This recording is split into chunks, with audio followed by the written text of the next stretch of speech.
दोस्तों आ चुका है, तो आइए फटाफट से बात कर लेते हैं आज की ताज़ा खबरों की और बड़ी खबरों की। दोस्तों आपको बता दें, आज की बड़ी खबरों में 20 राज्यों में शुरू हुई one nation one ration card. आपको बता दें, देश में अनलॉक 1 का आगाज। ये 5 बड़े बदलाव आपके जीवन पर ऐसे डालेंगे असर। इसके अलावा आज की बड़ी खबरों में आज से गैस सिलेंडर के दामों में बढ़ोतरी। इसके अलावा आज की बड़ी खबरों में मौसम विभाग की बड़ी चेतावनी, चक्रवाती तूफान को लेकर बड़ी खबर आ रही है। इसके अलावा भारत ने WHO को दिया एक और तगड़ा झटका। इसके अलावा सेना को मिली बड़ी कामयाबी, भारतीय सीमा में घुस रहे 3 आतंकवादियों को मार गिराया। इसके अलावा दोस्तों सरकार की न्यू स्कीम आई है जिसके तहत आपको 5,000 रुपये मिल सकते हैं। इसके अलावा कोविड-19 का टीका कब तक आएगा ये हम आपको बताएंगे। दोस्तों आज हम आपको इस वीडियो में इन्हीं 100 महत्वपूर्ण खबरों के बारे में बताने वाले हैं, तो वीडियो को बिना भगाए ध्यान से देखें ताकि कोई भी जानकारी मिस ना हो। वीडियो में आगे जाने से पहले आपसे छोटी सी रिक्वेस्ट है, आप इस वीडियो को लाइक कर दे, शेयर कर दे, क्योंकि आपका लाइक शेयर करना हमारी मेहनत का फल होता है। तो आइए बिना देर चलती है आज की पहली बड़ी खबर की तरफ। और आज की पहली बड़ी खबर में पेश है चीनी बीमारी का बिल्कुल ताज़ा अपडेट पूरे देश भर से। देश में कोरोना वायरस के मामलों की संख्या लगातार बढ़ती जा रही है और सोमवार को कुल आंकड़ा 2 लाख के करीब पहुंच गया। स्वास्थ्य मंत्रालय द्वारा जारी आंकड़ों के मुताबिक देश में अब कोरोना वायरस के कुल केस की संख्या 1,90,000 से अधिक है। अब तक देश में इस महामारी की वजह से करीब 5,400 लोगों की मौत हो चुकी है।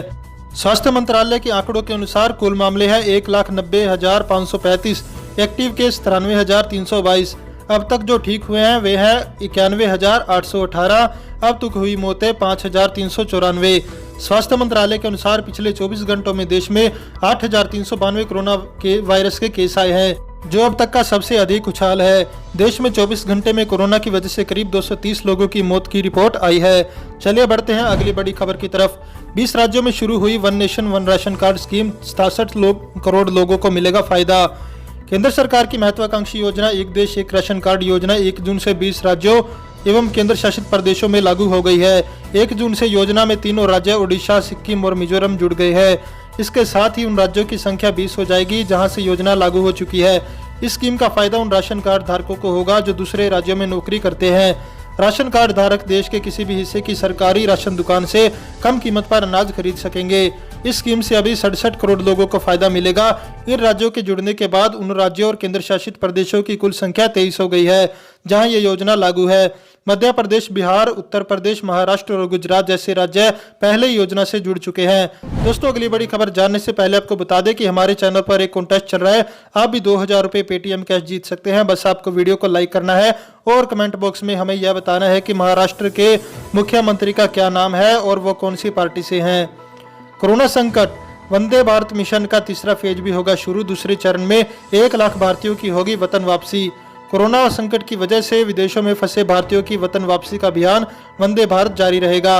वंदे भारत मिशन के तीसरे चरण की भी तैयारियां शुरू की गई है। फिलहाल वंदे भारत मिशन का दूसरा चरण जारी है। वंदे भारत मिशन के दूसरे चरण के तहत सरकार 60 देशों में फंसे अपने 1 लाख नागरिकों को वापस लाने की योजना बना रही है। वंदे भारत मिशन का दूसरा चरण पहले 22 मई को समाप्त होना था, हालांकि सरकार ने इसे 13 जून तक बढ़ा दिया। विदेश मंत्री एस जयशंकर ने मंगलवार को इस व्यापक अभियान में शामिल सभी एजेंसियों और मंत्रालयों के साथ बैठक की। विदेश मंत्री ने ट्वीट कर कहा कि बैठक का उद्देश्य वंदे भारत मिशन का विस्तार करना और उसकी क्षमता बढ़ाना था। उन्होंने कहा कि दूसरे चरण में 60 देशों से करीब 1 लाख भारतीयों को वापस लाने का लक्ष्य है। मिशन का दूसरा चरण 17 मई को शुरू हुआ था। चलिए बढ़ते हैं अगली बड़ी खबर की तरफ। देश में अनलॉक 1 का आगाज, ये 5 बड़े बदलाव आपके जीवन पर ऐसे डालेंगे असर। देश में सोमवार से अनलॉक 1 की शुरुआत होने जा रही है। इसमें शर्तों के साथ सहूलियतें दी गई है। सबसे जरूरी है कि जिस रात के बीच याद रखना होगा कि कोरोना का खतरा अभी बाकी है और इसलिए एहतियात रखना अभी भी जरूरी है। प्रधानमंत्री नरेंद्र मोदी ने कोविड-19 के खिलाफ लड़ाई में कोई भी शिथिलता प्रदर्शित करने के प्रति लोगों को आगाह किया और उनसे अत्यधिक सतर्कता बरतने एवं सावधान रहने को कहा है। उन्होंने कहा कि लापरवाही या ढीला ढाला रवैया विकल्प नहीं हो सकता। आज से लागू होंगे ये 5 बड़े बदलाव। देश में अनलॉक 1 लागू हो जाएगा। अब देश में आप कहीं भी आ जा सकते हैं। देश में आज से 200 नॉन AC ट्रेनें शुरू हो रही है। 20 राज्यों में one nation one ration card मान्य होगा। यूपी रोडवेज की बसें सड़कों पर चलने लगेंगी। चलिए जानते हैं अगली बड़ी खबर को। अगले 24 घंटों में 11 राज्यों में भारी बारिश का अलर्ट है। उत्तर भारत के कई राज्यों में रविवार को हुई झमाझम बारिश से लोगों को जला देने वाली गर्मी से राहत मिली। वहीं मौसम विभाग का कहना है कि इस बारिश से लोगों को 1 सप्ताह तक लू से राहत मिलने के आसार है। भारत मौसम विज्ञान विभाग ने बताया कि दिल्ली में बारिश होने से न्यूनतम तापमान 22 डिग्री सेल्सियस दर्ज किया गया। विभाग के मुताबिक अगले 2 दिनों तक तापमान के 40 डिग्री से नीचे रहने का अनुमान है। भारतीय मौसम विभाग के क्षेत्रीय पूर्वानुमान केंद्र के प्रमुख कुलदीप श्रीवास्तव ने कहा कि 1 जून से 3 जून के बीच दिल्ली एनसीआर में तापमान 2 से 4 डिग्री बढ़ने की संभावना है। श्रीवास्तव ने कहा कि जून के पहले सप्ताह में उत्तर पश्चिम भारत में एक और पश्चिमी विक्षोभ की आशंका है। 8 जून से पहले क्षेत्र लू चलने की संभावना नहीं है। चलिए जानते हैं अगली बड़ी खबर में। खाते में नहीं आए पीएम किसान स्कीम के पैसे तो यहाँ करे कॉल, तुरंत बन जाएगा काम। केंद्र सरकार गरीब किसानों की मदद के लिए प्रधानमंत्री किसान सम्मान निधि योजना के तहत उनके खाते में एक साल में कुल 6,000 रुपए भेजती है। किसानों को यह रकम 2-2 हजार रुपए की 3 किस्त में भेजी जाती है। देश भर में पहली बार लॉकडाउन के ऐलान के तुरंत बाद सरकार ने कहा कि वो ज्यादा से ज्यादा किसानों के खाते में पीएम किसान स्कीम के तहत पैसे ट्रांसफर करेगी ताकि उन्हें कुछ राहत मिल सके। इस स्कीम का बजट 75,000 करोड़ रुपए का है। मोदी सरकार सालाना 14.5 करोड़ किसानों को पैसा देना चाहती है, लेकिन अभी तक 9.75 करोड़ किसानों को ही लाभ मिल सकता है। लॉकडाउन में भी 19,000 करोड़ रुपए से ज्यादा रकम किसानों को भेजी गई है। बात करेंगे आज की अगली बड़ी खबर की। आज से बदल गई रोजमर्रा की जिंदगी से जुड़ी ये चीजें, आपकी जेब पर होगा असर। 1 जून यानी आज से आपकी रोजमर्रा की जिंदगी से जुड़ी कई चीजें बदल गई है। इसमें रेलवे, बस, राशन कार्ड और एयरलाइन से जुड़े बदलाव शामिल है। इसमें कई चीजें आपके लिए लॉकडाउन के बाद शुरू हो रही हैं, तो कई चीजें सस्ती महंगी हो रही हैं। बता दें कि कोरोना वायरस संक्रमण को रोकने के लिए देश में अभी लॉकडाउन है। आइए आपको बताते हैं कि आज से आपकी जिंदगी में क्या बदलेगा और ये असर आपकी जेब पर क्या असर डालेंगे। नंबर 1, एक राष्ट्र एक राशन कार्ड योजना शुरू। नंबर 2, शुरू हुई 200 ट्रेनें। नंबर 3, महंगा हो सकता है पेट्रोल। नंबर 4, शुरू हो रही गो एयर फ्लाइट्स। नंबर 5, बदलेंगे रसोई गैस के दाम। चलिए जानते हैं अगली बड़ी खबर को। आज से गैस सिलेंडर के दामों में बढ़ोतरी, जानिए कितने रुपए का हुआ इजाफा। कोरोना वायरस महामारी के बीच आज से लॉकडाउन 5 शुरू हो गया है, लेकिन इस बीच आपको रसोई गैस के दामों में बढ़ोतरी भी हो गई है। तमाम गैस वितरण कंपनियों ने एलपीजी गैस सिलेंडर के दामों में इजाफा करने का फैसला किया है। मौजूदा बढ़ोतरी तत्काल प्रभाव से लागू कर दिया गया है। ऑयल मार्केटिंग कंपनियां ने बिना सब्सिडी वाले एलपीजी रसोई गैस सिलेंडर की कीमतों में बढ़ोतरी का ऐलान किया है। 14.2 किलोग्राम वाले बिन सब्सिडी वाले एलपीजी सिलेंडर के दाम दिल्ली में 11.50 रुपए प्रति सिलेंडर महंगा हो गया। अब नई कीमतें बढ़कर 593 रुपए पर आ गई हैं। अन्य शहरों में भी घरेलू रसोई गैस सिलेंडर के दाम आज से बढ़ाए गए हैं। कोलकाता के 31 रुपए 50 पैसे, मुंबई में 11 रुपए 50 पैसे और चेन्नई में 37 रुपए महंगा हो गया है। चलिए बढ़ते हैं अगली बड़ी खबर की तरफ। भारत ने WHO को दिया एक और तगड़ा झटका, कोरोना वायरस के इलाज में उठाया ये कदम। कोरोना वायरस महामारी से लड़ाई में भारत ने विश्व स्वास्थ्य संगठन WHO के खिलाफ मोर्चा खोल दिया है। इस बार भारत ने अपने नए निर्देश और शोध से WHO को संकेत दिया है कि कोरोना वायरस से लड़ाई में अब देश अकेले ही चलेगा। देश के हित में जो शोध और इलाज जरूरी है वो वही करेगा। साथ ही भारत के वैज्ञानिकों से साफ कर दिया है कि उन्हें WHO के सुझाव की कोई जरूरत नहीं है। कोरोना वायरस पर WHO के निर्देश के उलट भारत का पलटवार।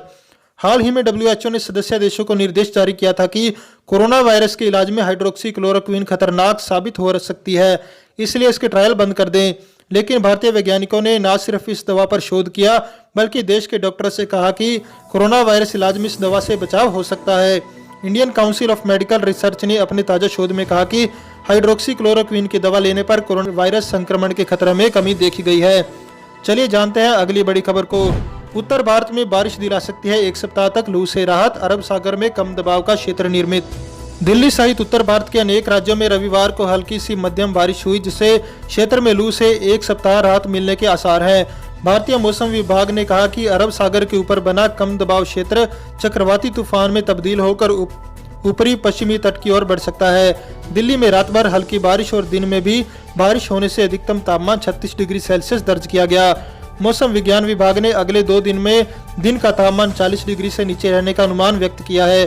दिल्ली एनसीआर के कई निवासियों ने आसमान में इंद्रधनुष देखा और खेल प्रेमियों ने बारिश के बाद वॉलीबॉल खेला। हरियाणा, राजस्थान और उत्तर प्रदेश में भी वर्षा हुई। बात करेंगे आज की अगली बड़ी खबर की। सेना को मिली बड़ी कामयाबी, भारतीय सीमा में घुस रहे 3 आतंकवादियों को मार गिराया। भारतीय सेना ने जम्मू कश्मीर के नौशेरा सेक्टर में घुसपैठ की कोशिश को नाकाम कर दिया है। सेना ने 3 घुसपैठियों को मार गिराया है। पाकिस्तान की आर्मी इन आतंकवादियों को भारतीय सीमा में घुसपैठ करवाना चाहती थी। पिछले कुछ दिनों में पाकिस्तानी सेना भारतीय सेना में घुसपैठ करवाने की कोशिश कर रही थी। इसके लिए पाकिस्तान की सेना कई दिनों से नौशेरा, पुंछ और हीरानगर समेत कई सेक्टरों में फायरिंग कर रही है। कल रात से मेंढर और नौशेरा सेक्टर में पाकिस्तानी सेना की तरफ फायरिंग की जा रही थी। मोर्टार भी दागे जा रहे थे, जिससे सीमा के पास रहने वाले लोगों को भी नुकसान पहुंचा है। लेकिन फिर भी भारतीय सेना पाकिस्तान के मंसूबों पर पानी फेर दिया है। पाकिस्तानी घुसपैठिए भारत की सीमा में घुसने में कामयाब नहीं हो पाए। चलिए जानते हैं अगली बड़ी खबर को। कोरोना वायरस के टीके के बारे में ये जरूरी बातें जानते हैं आप। दोस्तों, कोविड-19 के लिए दुनिया भर में फिलहाल 100 से ज़्यादा वैक्सीन विकसित की जा रही है। कुछ एकदम शुरुआती स्तर से इस प्रयास को शुरू करने वाले हैं और कुछ अन्य रिसर्च से सामने आए नतीजों को आगे बढ़ा रहे हैं। कोविड-19 वैक्सीन विकसित करने में नई सफलता चीनी वैक्सीन कंपनी सैनसिनो बायोलॉजिक्स इंक को मिली है। इसने द लैंसेट के एक पेपर में दावा किया कि इसकी दवा वायरस के खिलाफ प्रतिरक्षा प्रतिक्रिया उत्पन्न करने में सक्षम रही है। ब्रिटेना आधारित ग्लोबल डाटा में इंफेक्शियस डिजीज के एसोसिएट डायरेक्टर माइकल ब्रीन मॉडर्ना को इस दौड़ की लीडिंग कैंडिडेट मानते हैं। उनके मुताबिक मॉडर्ना के बनाए mRNA 1273 वैक्सीन के शोध में ऐसे एंटीबॉडीज का निर्माण सामने आया है जो इस वायरस को खत्म कर सकते हैं। चलिए जानते हैं अगली बड़ी खबर को। मशहूर कंपोजर वाजिद खान का हार्ट अटैक से निधन, कोरोना वायरस पॉजिटिव पाए गए थे। सलमान खान की बेहद करीबी म्यूजिक डुओ साजिद वाजिद का दिल का दौरा पड़ने से चैम्बूर के सुराना अस्पताल में निधन हो गया। बताया जा रहा है कि वो कोरोना वायरस भी पाए गए थे। दरअसल कुछ वक्त से ही वाजिद की तबीयत खराब थी, उन्हें दिल की बीमारी भी थी और कई बार इस अस्पताल में वह जा चुके थे। इस बार किडनी की गंभीर समस्या की वजह से उन्हें अस्पताल में भर्ती कराया गया, लेकिन शाम को उनकी तबीयत बिगड़ने लगी। वाजिद वेंटिलेटर पर थे लेकिन उन्हें बचाया नहीं जा सका। उन्हें 7:45 पर वर्सोवा में सुपुर्दे खाक किया गया। आखिरी बार वाजिद का नाम सलमान खान का लॉकडाउन के दौरान बनाए हुए गाने प्यार करोना और ईद स्पेशल गाना भाई भाई के क्रेडिट में देखा गया था। सलमान ने अपने ट्विटर पर साजिद वाजिद को शुक्रिया भी कहा था। साजिद वाजिद सलमान खान के बेहद करीबी थे और उन्होंने सलमान के साथ तुमको ना भूल पाएंगे, तेरे नाम गर्व, Mujhse Shaadi Karoge, partner, hello, God Tussi great Ho, wanted, Mr and Mrs Khanna, Veer, Dabangg जैसी फिल्में की है। आने वाले दिनों में सलमान खान की फिल्म राधे में भी साजिद वाजिद का संगीत सुनने को मिलेगा। दोस्तों, इस वीडियो को लेकर आपका क्या कहना है हमें कमेंट करके जरूर बताएं। वीडियो को लाइक करें और चैनल को सब्सक्राइब करके घंटी के बटन को दबाएं और साथ ही साथ अपने दोस्तों के साथ इस वीडियो को ज़्यादा से ज़्यादा शेयर करें।